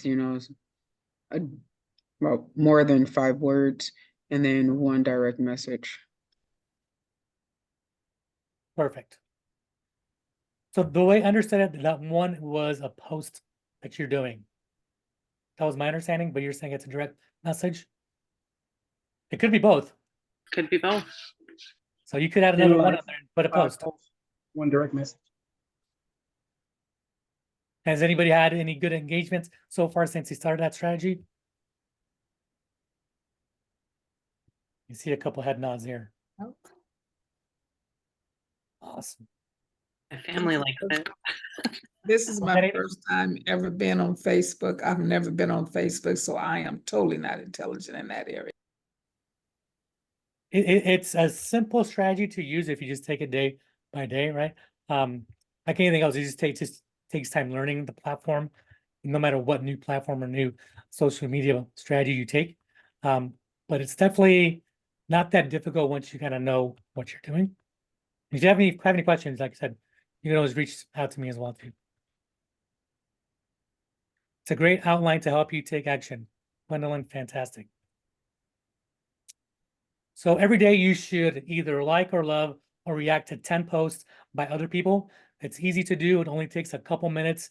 I do this every morning. Usually before I get out of bed, I just scroll through 10 different messages on Facebook, like them before I get out of bed, so I know I get that done. Usually when I'm drinking my coffee is when I actually spend a little bit more time and do the actual 5 comments. And then personally for me, the one thing as far as the post, I do that the night before on Facebook and I schedule it out to go out in the morning. That's just easier for me to do is I have a little downtime at night before I go to bed. So that's the easiest way for me to do it. That way I don't forget. That's just my strategy. So social media is a fantastic tool and it's free to use. And when it comes to market and prospecting, it's important to be active on all your social platform. It's important to be active on your platform of choice. That way it's going to help you generate more business. So I've noticed sometimes when agents kind of try to be super active on all of them, they kind of aren't active as much on them because it's just too much, right? My suggestion is to at least master one of them or get in the habit of using it regularly and then add in another platform when you feel you're ready to kind of move on to the next one as well. Most of my stuff is on Facebook and Instagram. I do have TikTok, but I'm not super active on there. We talked about the 5 messages. And this one was. So it was creating a private direct message. You were correct. I was wrong. And see, so now I got to start doing the direct messages because I haven't been doing that. Also, when you create yes. I have a quick question. Yes, Sharon. Does it look weird? Like, I'm not real familiar with social media. Like, I'm only 42, but I'm not real hip with it. But does it look weird when you like or love messages? Like if it's like 10:30 at night or 11:30 at night? So to me, I feel like that was a limiting belief when I first started being on social media. And I've noticed that I'm getting messages from people at like 10 o'clock, 10:30, 12 when I'm up, right? And for me, it's not awkward because that's the time that they're able to get on that platform. That's when they're active, right? So even though that person isn't and you are, I don't see it as being weird because that's just when you're able to be on the platform. Is that gonna make sense? So it's not like you're texting them and they're getting bothered when they're in bed and they're asleep, right? The way I see it is they'll see it when they're actively on that platform. Is that gonna help? Yeah, I just don't want to I just want to make sure they're not getting pinged or anything at like 10:30 or 11:30 at night that I liked, their message. Sure, and I mean, and to be honest, I mean, if you're putting something out on social media, aren't you trying to get people to comment or like it or have some kind of interaction if you're posting something?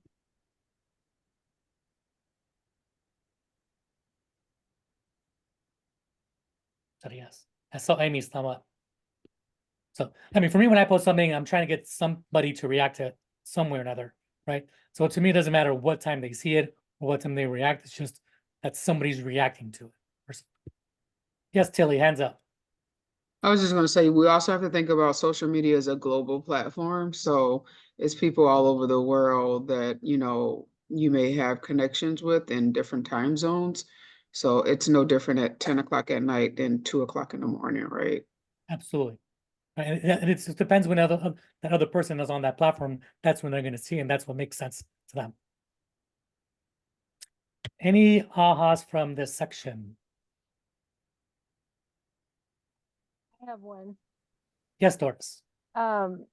Whoever created that is really cool because it ties directly into the altruistic way that we should treat social media. It puts it in my mindset to not think about me. It's been my experience when I'm mentoring in my regular world, my other job. The first thing people think of when they think of social media is to post and post and post and, hey, look at me.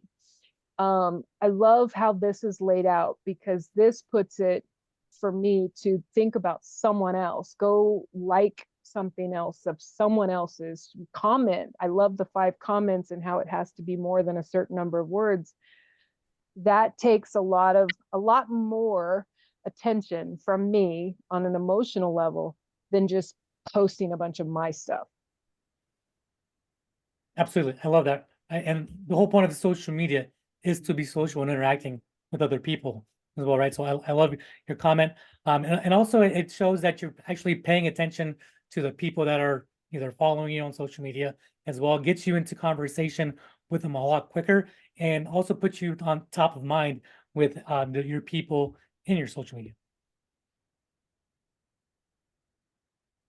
Moving on. So we're gonna, I think we're skipping the practice posting one. Give me 1 second, my laptop is dying. 1 second. Ooh, okay. Can you guys see that okay still? Not good?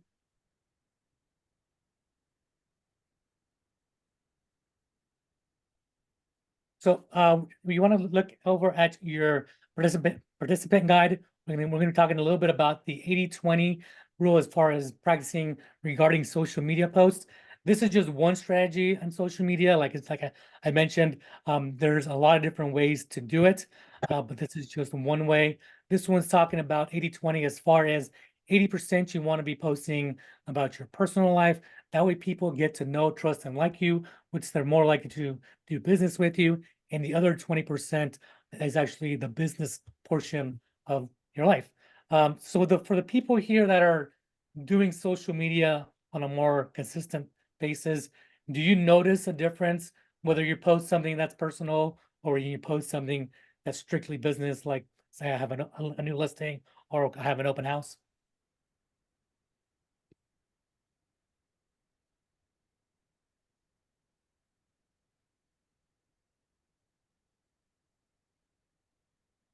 Do you not see any difference? Gwendolyn said storytelling is invaluable. It sure is. So for me, I've noticed when I'm posting personal, I'm getting a lot more people to react, a lot more comments. When I do some business, if it's either like I'm doing an open house or I have a new listing, I've noticed I get very, very little either comments or engagements on it.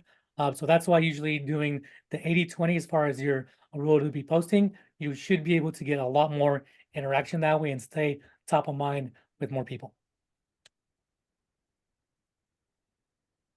We just talked about this a little bit about the 80%. Sometimes when I tell agents about 80%, they're kind of like, I have no idea what to post about as far as my 80%. So think about any personal interests that you do. Here's a quick list as far as pets, arts, cooking, baking, if you like exercising, working out, if you like any outdoor adventures, if you're into hiking, if you're into pickleball, if you like going to live music, anytime team sports, any of those items could be a simple post that you can do for that day to be able to interact with people. Does anybody have any like issues with posting more personal stuff? No, but I will say if you post anything about anything you're eating, there better be a picture or it did not happen. That is true, right? Absolutely. I love food pics. I love food. I love everything food. So if there's no picture, I'm offended. There you go. See, yeah. And it gets you to interact with them, right? Right. So as far as personal interest, is there anything as far as one of your passions or something that you do in your daily life, hobbies that you would post about to anybody?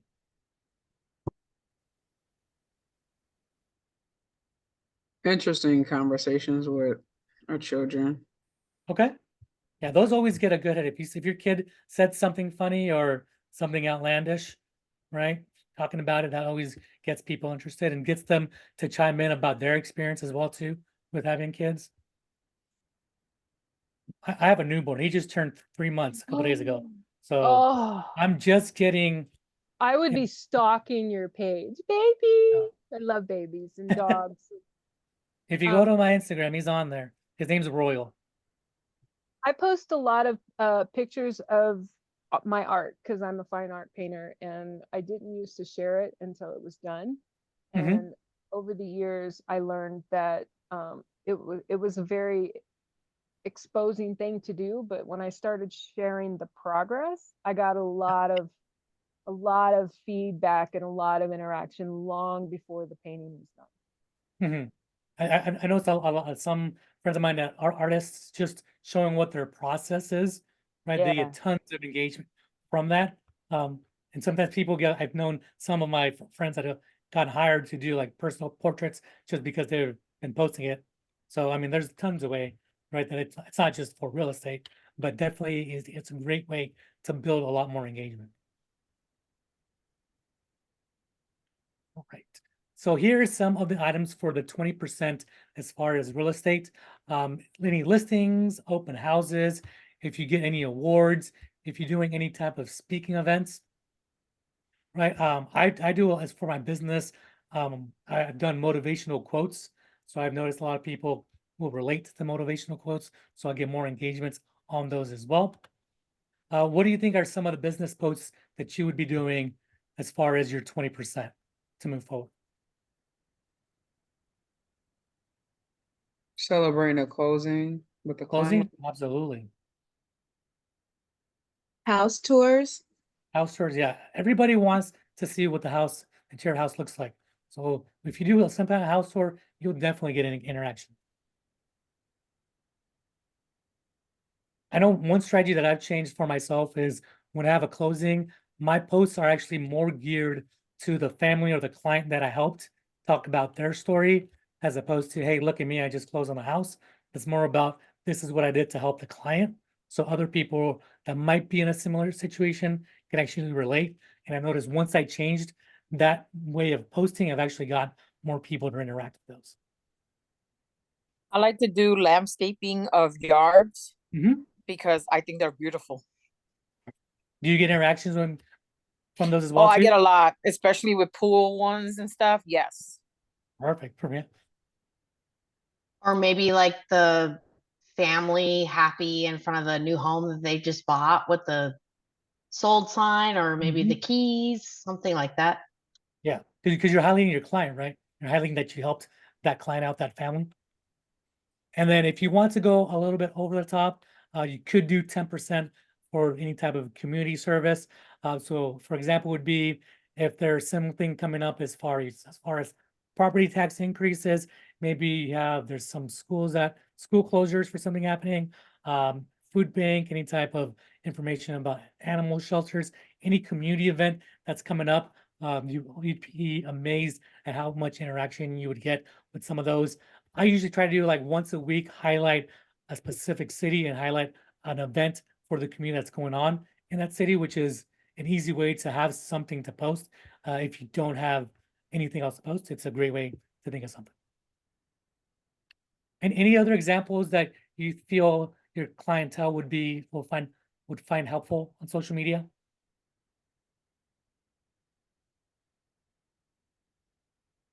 I sometimes do interviews with lenders to explain the process of home ownership and home buying. Perfect. So you're providing a little bit more of educational value to them with them, right? And also gets to highlight you and the lender.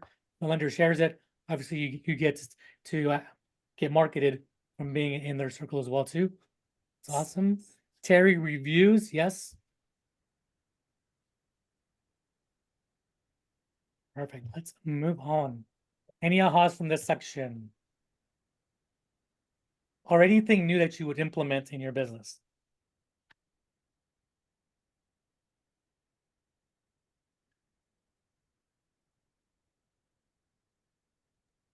I like the community post. I didn't think of that one. That one was new for me. I knew about the personal and the business, but the community one is really easy to do if you just go to your city website and just find some activities or events that's happening and make it as a post.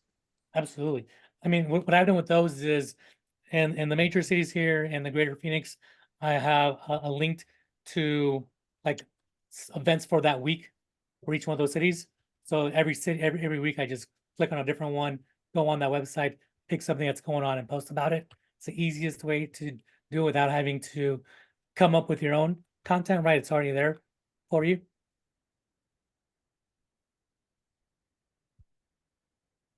All right, moving forward, we're going to be going as far as some social media strategies. So we talked about the 80-20 principle. Obviously, there's many different types of platforms that you could do as far as Facebook, Twitter, TikTok, Instagram, YouTube, Snapchat, LinkedIn, tons of other ones. If we're here, the people doing it, what's your favorite social media platform to find content? Instagram. Facebook, okay.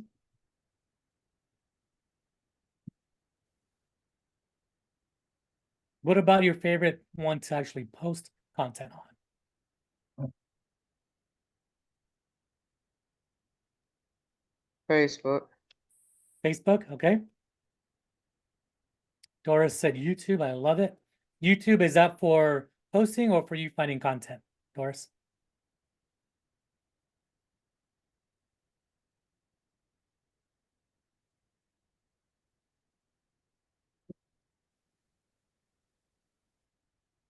So some of the things you could do is obviously connect with the people you know who you've met in one way, shape, or form. You want to post about your neighborhood, use images, congratulate new homeowners. So if you see any of your friends, because they're not always, unfortunately, going to use you. Let's just be real. Sometimes friends don't use you.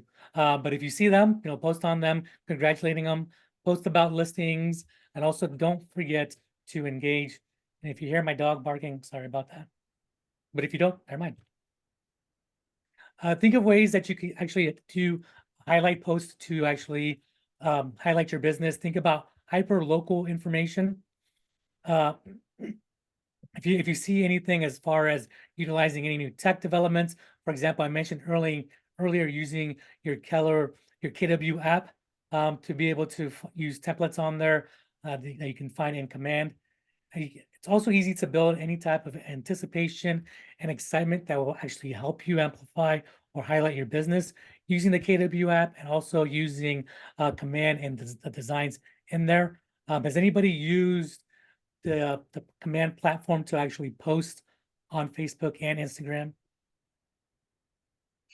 Not yet. Not yet. I see a yes. Perfect. Yeah, there's an easy way on there to be able to connect.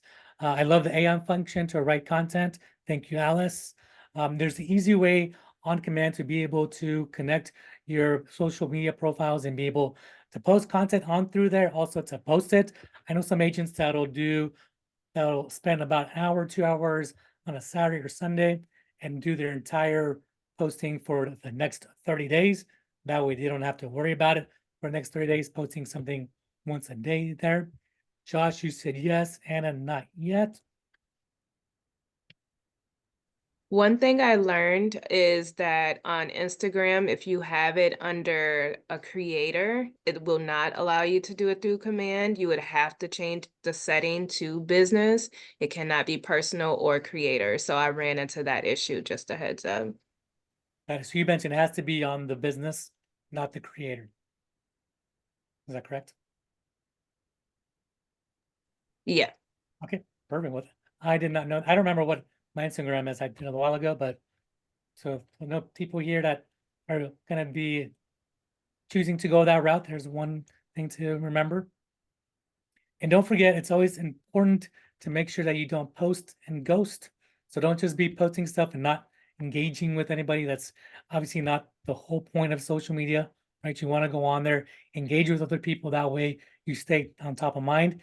Also, you want to make sure that you time block some time for social media. You want to set some time aside each day, whether, like I mentioned, for me, I time block in the morning before I get up is when I'm commenting on people, and then also when I'm doing my post in the evening. That for me is what works with my schedule. But you kind of want to time block somewhere in the day that makes sense for you, and try to do it at the same time every day so you stay consistent with it as well. We want to participate in any online communities. There is a couple of different neighborhoods in my city where it's called McCormick Ranch. So I'm in there and posting anything that I know about going on in that community. So you other ways to do online communities. Some agents have actually started their own Facebook groups for a certain neighborhood, and you're actually the one inviting people to there. So you're the admin, you control it. So you're able to post about whatever you want on there. I know there's some other community Facebook groups out there that are really don't want a lot of realtors in their posting or a lot of real estate information. So I found if you want to get started without any restrictions, kind of creating your own is an amazing way to go. And the easiest way to do it is if you go to Facebook, start a group, and then just invite your entire database to it. That could be an easy way for you to stay top of mind with them as well. Has anybody started any type of Facebook group?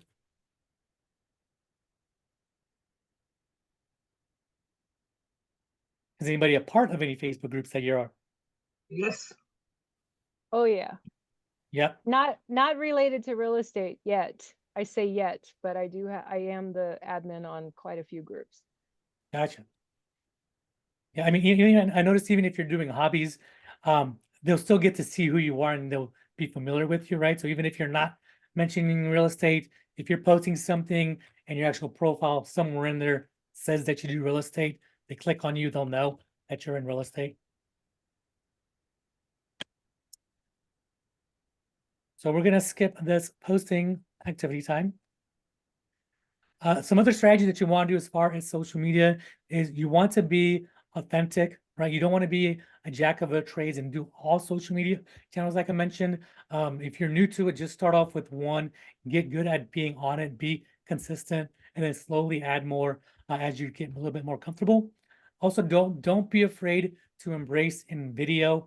Try to push past the stage fright. I'm still a little scared when I do social media, so everybody, no matter how long they've done, there's always kind of I feel that a little bit of insecurity of doing it. I know some people that are that kind of are train themselves to do it. They actually would put a picture of like a loved one next to the camera, so that way it looks like they're thinking that they're just talking directly to that one person, and it kind of takes them off of, hey, there's a lens there, right? You're actually just talking to one specific person. Also, once you get going in social media, you're going to want to look at any of the analytics, so you kind of know when the people on your platforms are actually on there. For example, for mine, I know on my Instagram profile, my analytics showed that most people are active on Tuesdays and Thursdays between 6 and 8 p.m. I don't know why, but that's on mine, that's what it shows. So that's when I make sure I'm at least posting. And then on other days, it's typically in the mornings between like 6 and 8. So I'm not sure why that is, but I try to use that as best as I can to be able to post and be interacting in the platform when it says that most of my users or followers are actually on there.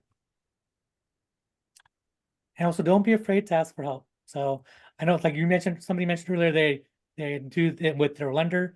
That's a great way to kind of get over the stage fright of getting on camera, right? Is usually if you're talking face to face with somebody else, you're not really concentrated on the camera being up here. You're just having that dialogue with somebody usually makes it a little bit easier as well. So here's just a recap of the 10-5-1. So remember to do 10 either likes, hearts on somebody else is excuse me, post, message, or at least write 5 words or more on anybody's post so you can comment on them. And the one that says actually direct message, for me personally, that one is to create a post. So that's my personal one. Going over the 80-20 rule, the 80% personal posting, 20% you're going to want to do as far as being that business one. If you want to do that extra 10%, a little bit above and beyond, do the community service as well. I know some people that the community service is also part of their business post because they interact a lot with restaurants and being out in the public. So for them, that's part of their business post. It's talking to business owners, interacting with them, interviewing them, and for them, that's part of their business post. Any ahas from this section?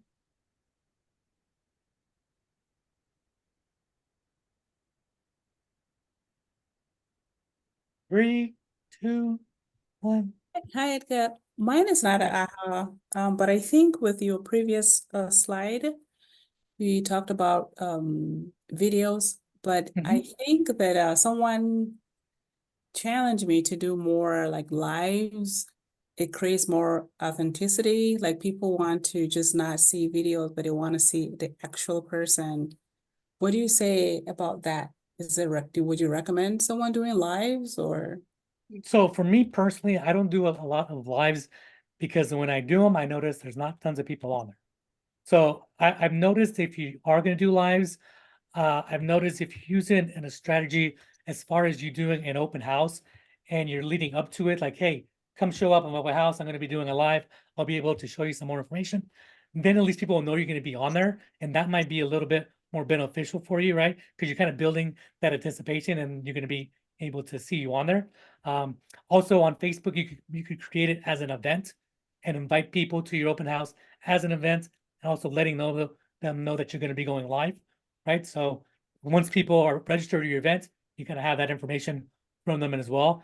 And you're able to see who is going to potentially be attending your open house event, right? That's how I've used it in the past. I usually don't go on there and just start talking. That's unless I've had it planned somehow. Is that gonna make sense? Yes, thank you. My pleasure. Somebody said you did so well. Okay, I saw it. Hold on, stepping out of your comfort zone. I appreciate that. Let's move on here. We got about 15 minutes left. We talked about that.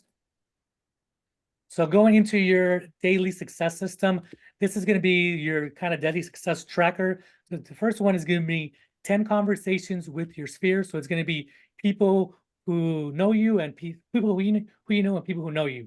That's going to be the first 10 conversations. The second one is to add 10 contacts to your database. That includes phone, name, email, phone number, as much information as you can on there. And then 10 handwritten notes. So you want to express gratitude or let people know that you're either thinking about them, you appreciate them, and that they know that you're in real estate. For me, when I've done the handwritten notes, I've noticed I always get bogged down with what am I going to say to all 10 people, right? So for me, the easiest one is just get a card that says thinking about you and just put on the inside, hey, I was thinking about you, hope you're having an amazing day, and just send it, right? That to me is the easiest one. I know some agents that on the bottom of the note, they'll do PS, text me when you get this. So you'll be able to interact with them that way. So some agents have gone a lot more feedback with that little PS on there at the bottom. And then also utilize your 10-5-1 model for your social engagement. And then other enrichments. Other enrichments is anything that's going to help you in your business, whether it's training, whether you're taking Zoom classes, online classes, right? Anything that's really going to be helping you kind of build your business. If you are doing any kind of role playing, that's a type of enrichment. If you're spending time practicing, not just your scripts, but also your listing presentation, your buyer presentation, that's also part of your enrichments. Any questions on this daily success system? The handwriting notes. Yeah, what kind of note like that? Can you give me an example? Yeah, for example, like for me, the easiest, like I mentioned, is I was thinking about you. So I've done one with just send it to them saying, hey, I was thinking about you. Hope you're having a great day. It's really more of a reason just to talk to somebody or have them get something from you, right? If you have a past client, thanking them for allowing you to be the realtor of choice. Let me see, showing gratitude. If you have a landscaper that did a great job, sending them a thank you note for the great job that you did, right? The easiest way is if you pull up a list of different type of industries and write a handwritten note for any people that you know in those. It really can be anything. I try not to make it, I try to make it as simple as possible for me. Otherwise, I'm not going to do it. Right? That's why for me, is the easiest thing is, hey, thinking about you. Let me know. I hope you have an amazing day. If I get that from somebody else, that could be enough for me. Like, it doesn't have to be an elaborate note. The main thing is just to send it out to them, because nowadays it's very rare that people get a handwritten note from somebody in the mail that's towards them, right? So for example, birthday cards. Has anybody here got a birthday card in the mail lately? One. One, right? Okay, perfect. So so for you on Facebook, have you gotten a lot of hey, happy birthday on Facebook? Yes. Yes. Right? Perfect. But who do you remember the most? The people on Facebook or the person that sent you that card? The card, and I save The all card. notes that anybody sent me ever. I save them because they're so precious to me. I don't know. I just save Yeah, them. right. And somebody's taking the time out of their day to write that down and send it to you, right? So you're going to remember that a lot more than just somebody posting a happy birthday on social media. Another thing I've done as far as handwritten notes, I usually do for Facebook, I do happy birthday videos. So every day on Facebook, it'll tell you whose birthday it is. So I'll actually send them a direct message, right? So I'll be like, hey, Doris, happy birthday. I just wanted to wish you an amazing day. You know, if you need anything, let me know. I hope you have a great day with your family and friends. Done, send it. And that takes you like 5-10 seconds, send, right? And I guarantee you they're going to remember that a lot more than all the messages they get on their feed. Any other questions about the daily success system?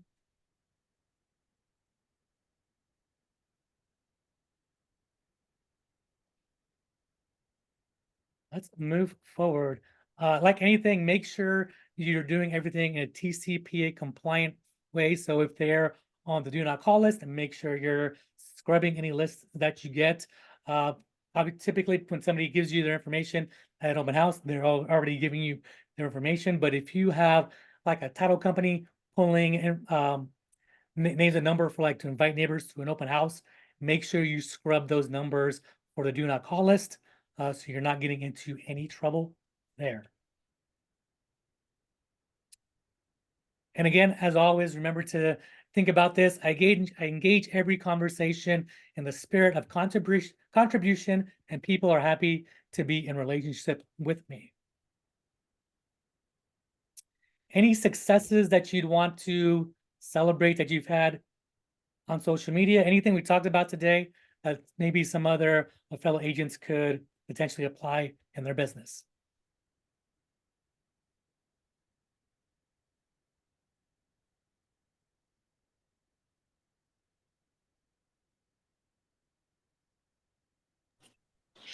I have actually, Yes, I, Rosa. I said, I have actually commented to people that are looking for a realtor privately.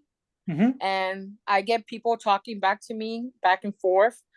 And I've actually closed a house on one of those because nobody else wanted to talk to them. So I talked to them and I saw their house and they're still living in their house to this day. That's awesome. Yeah, and you know what? I've also noticed when I comment on people that they're looking for an agent, you'll see a whole bunch of people commenting. But like you went the extra step, right? You went and commented to them directly, which I feel nobody does, right?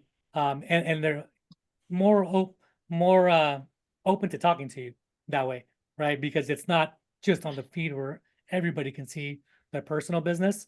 What I've noticed, the way I've done that is I'll just tell them, hey, I just sent you a direct message, and I'll actually put the link to my messenger on there so they don't have to go and find it. They can just click on it.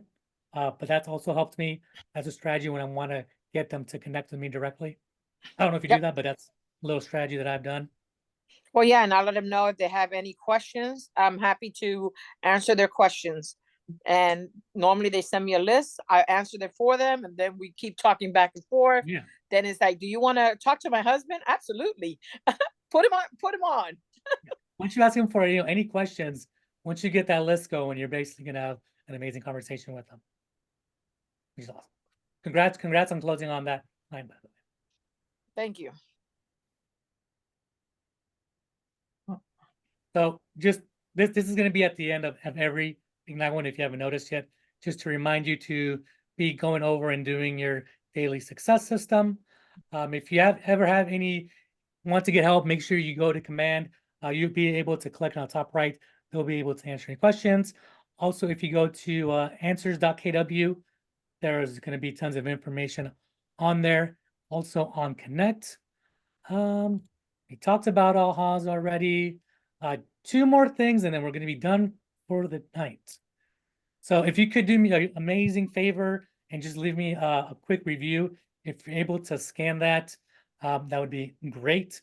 If I put it on there for easier reference, once you do scan it, it'll be the Southwest region. Attendance would be virtual, and if you could do it twice, because it's 2 different classes, I thank you very much. It's going to be Ignite 7, capture leads with open houses, and then Ignite number 8, capture leads with social media. And then when everybody's done with this, I got a little surprise for you next. So just give me a thumbs up when you guys are pretty much done.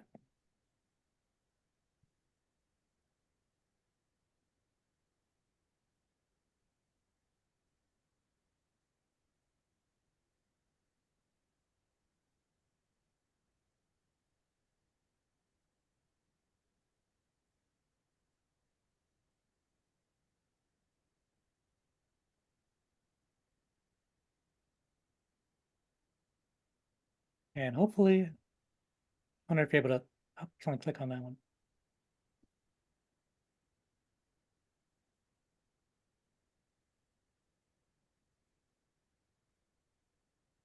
Everybody pretty good on? Give you a couple minutes here.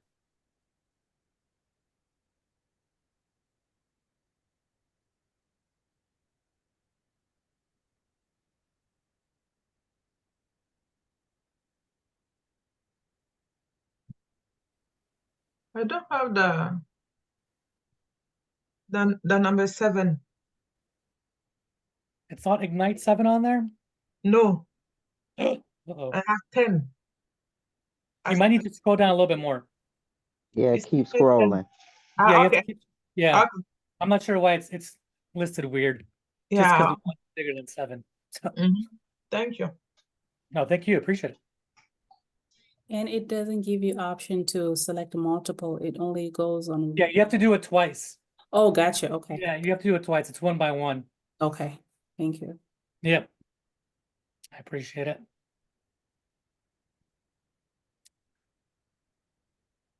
And then, so on the next slide, I I don't know see if your name. you have to go to go to I don't the very see your bottom. name. Yeah, you have to go to the very bottom and just type in their instructors, not in drop down, and then just type it in as I put it in there. Oh. That's my full name. I've just recently started teaching, so be nice to me.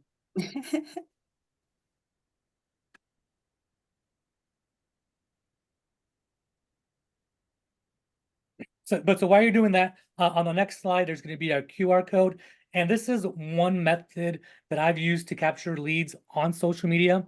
But so once you scan a QR code, it's going to take you to an Instagram reel. On that reel, you're going to comment the word playbook.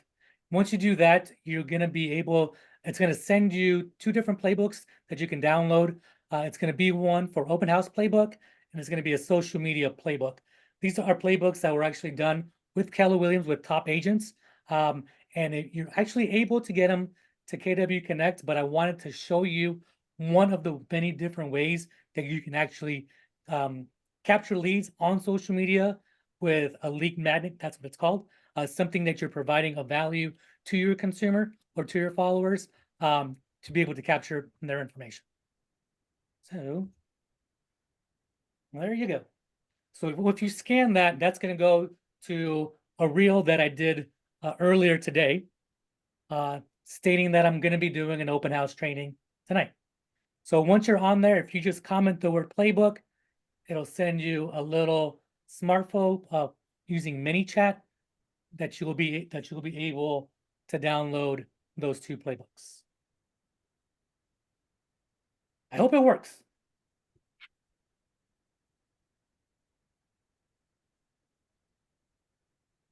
And if it works, please just let me know.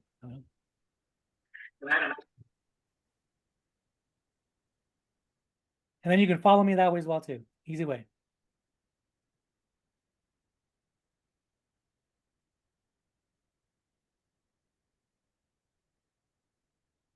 Any last comments, questions, second answer for you? We got 3 minutes left. Was it helpful?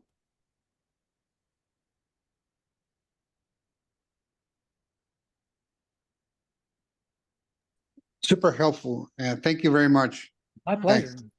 Yeah, Yeah. thank That you was for- great. Did you say once you click, once you type in playbook, something will be sent to us? Yeah, it kind of takes a couple seconds. Sometimes it takes up to a minute. Okay, is it the playbook or is it the link to your social media?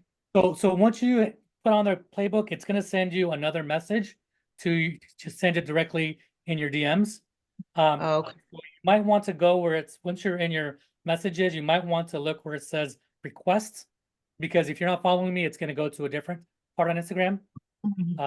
So once you go there, it should show it.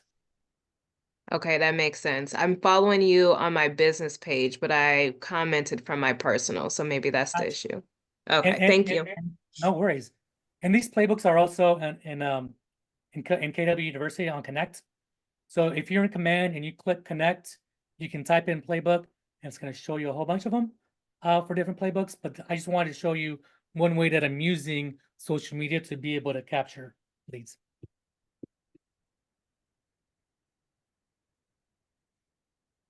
Any other last comments before we close out for the evening? No, thank you very much. You did very well. I Thank you. appreciate that. Thank you. I don't know if you have time to show the landing page. Oh, yes, absolutely. Give me 1 second.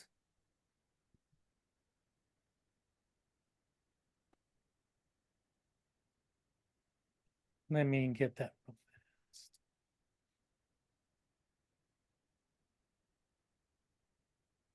fast. Thank you for reminding me. I appreciate that.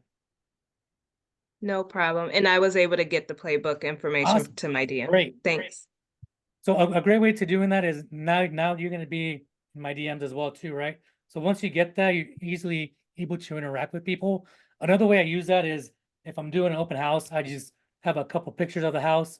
Tell them if you want to see the rest of the picture and want some information, comment the word home down below, and then the whole thing starts. That's another way to do it. Are you able to see my screen? It says Google. Yes. Yes. Okay, perfect. So if you go, this is my website.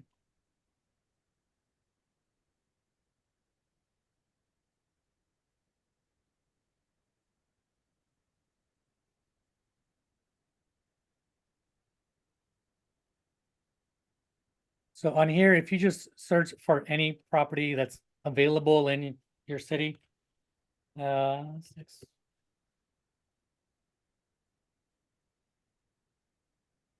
there'll be a green dot for one that's available. Just send.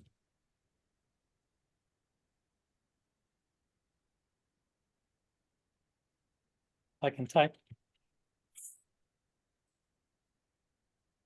Really, none of them are? I know there's at least one.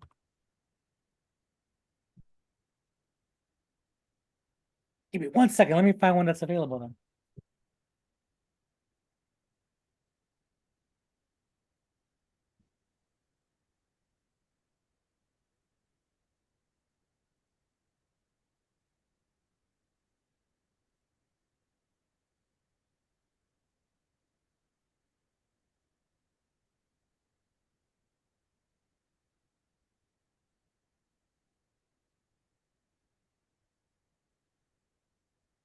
I'm just trying to pick something that's active, so.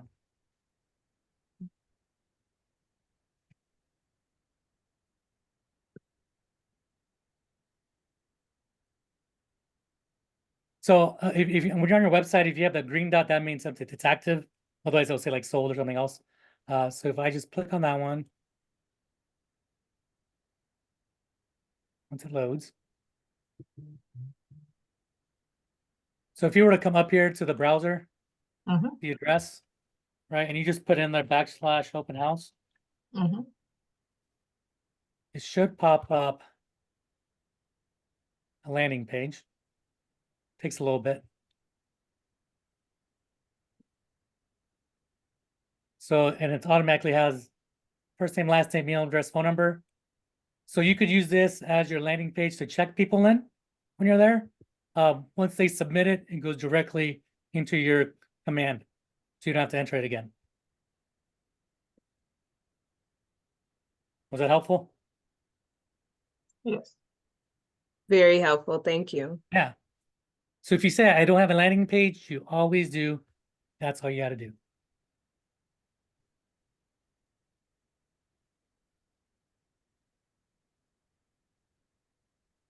Perfect. Well, we're a little bit over, but any last comments, question I can answer before I let you go?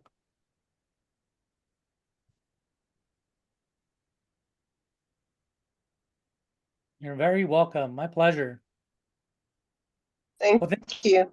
Oh, you're welcome. My pleasure. Yeah, thank you so much for spending a little couple of hours with me of your time.